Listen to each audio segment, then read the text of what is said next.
Assalamualaikum warahmatullahi wabarakatuh. Alhamdulillahirabbil alamin. Wassalatu wassalamu ala asyrofil anbiya wal mursalin sayyidina Muhammad wa ala alihi washabihi ajmain, amma ba'd. Pertama-tama dan yang paling utama, marilah kita aturkan rasa syukur kepada Allah Subhanahu wa taala yang telah memberikan kita kenikmatan, baik itu nikmat kesehatan, nikmat keselamatan, serta nikmat kebahagiaan. Kedua dan yang bukan ketiga, salawat serta salam kita curahkan kepada uswatun hasanah baginda Nabi besar Muhammad SAW. Baik, adapun materi yang akan kami bawakan mengenai pembiayaan dengan utang.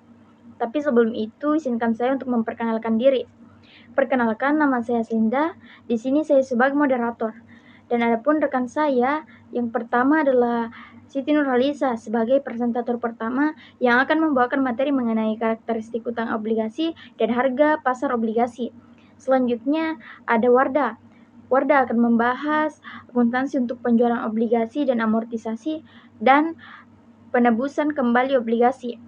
Selanjutnya ada Saudari Nurul yang akan membawakan materi mengenai akuntansi untuk konversi obligasi dan amortisasi dengan metode bunga efektif. Selanjutnya, untuk mengefisienkan waktu, saya persilakan untuk presentator pertama menjelaskan materi yang akan disampaikan. Baik, saya akan memaparkan materi pertama, yaitu karakteristik utang obligasi.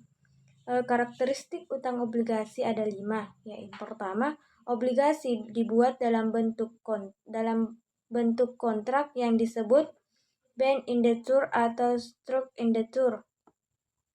Yang kedua, utang jangka panjang. Utang yang dibayar kembali 10, 20, atau 30 tahun setelah penerbitan.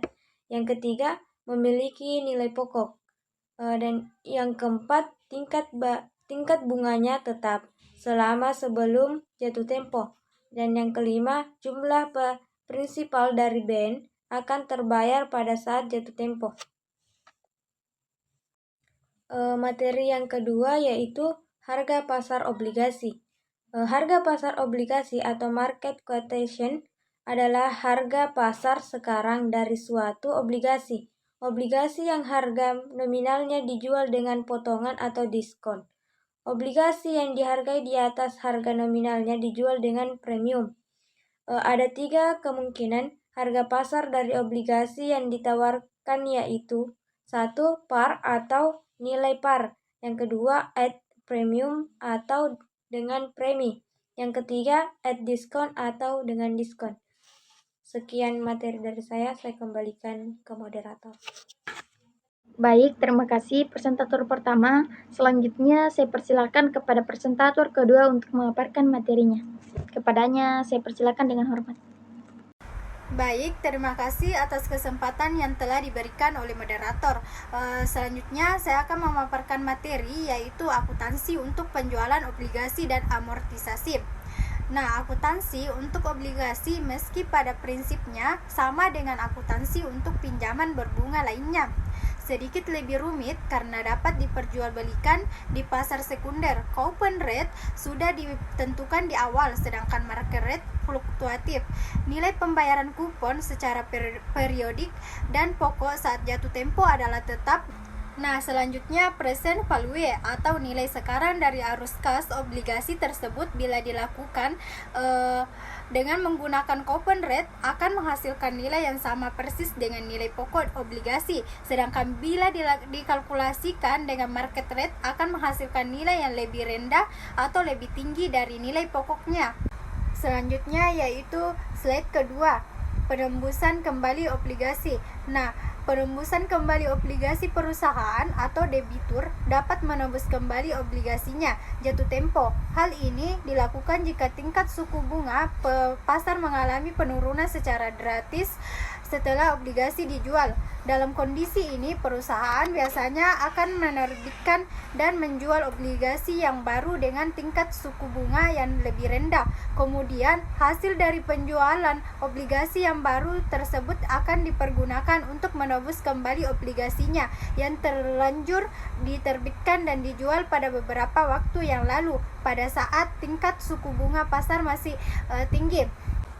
Selanjutnya yaitu nilai utang obligasi. Dapat dihitung dengan cara mengurangkan nilai nominal utang obligasi dengan besarnya diskon utang obligasi yang belum diamortisasi atau menjumlahkan nilai normal utang obligasi dengan menyempurnakan utang obligasi yang belum diamortisasi. Sekian pemaparan materi dari saya. Selanjutnya saya kembalikan kepada moderator.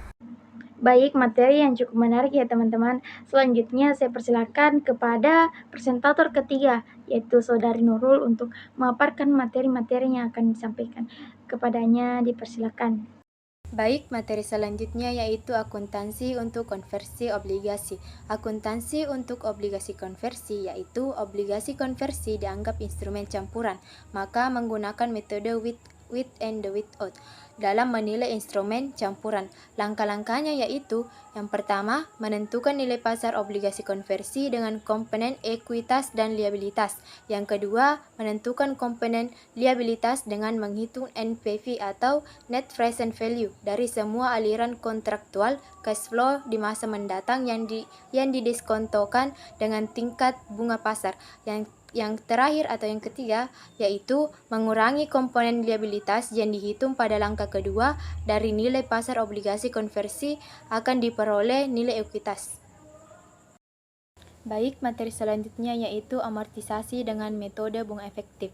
Metode amortisasi bunga efektif adalah salah satu metode yang umumnya digunakan dalam akuntansi untuk menghitung bunga dan amortisasi utang dengan menggunakan suku bunga efektif. Metode ini memungkinkan perusahaan untuk mengalokasikan pendapatan bunga dan pengeluaran bunga secara profesional selama masa hidup utang.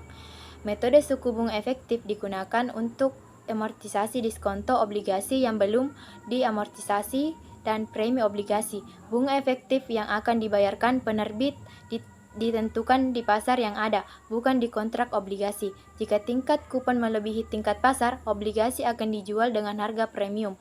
Jika kurs pasar melebihi kurs kupon, obligasi akan dijual dengan harga diskon. Harga penerbitan ditentukan dengan diskonto pembayaran ke nilai sekarang. Dengan menerapkan metode suku bunga efektif, ini diperlukan untuk prinsip akuntansi yang diterima secara umum Amerika Serikat atau GAAP. Baik, itulah materi mengenai pembiayaan dengan utang. Terima kasih juga kepada presentator-presentator yang telah memaparkan materinya dengan baik. Dan untuk teman-teman, jikalau ada yang ingin dipertanyakan, boleh untuk mengetik pertanyaannya di kolom komentar nantinya. Selanjutnya, sebelum saya menutup diskusi kita ini, saya ingin berpesan kepada teman-teman. Belajarlah dan terus belajar, jadilah sosok yang akan disegani nantinya. Mungkin sekian dari kami. Akhir kata, wassalamualaikum warahmatullahi wabarakatuh.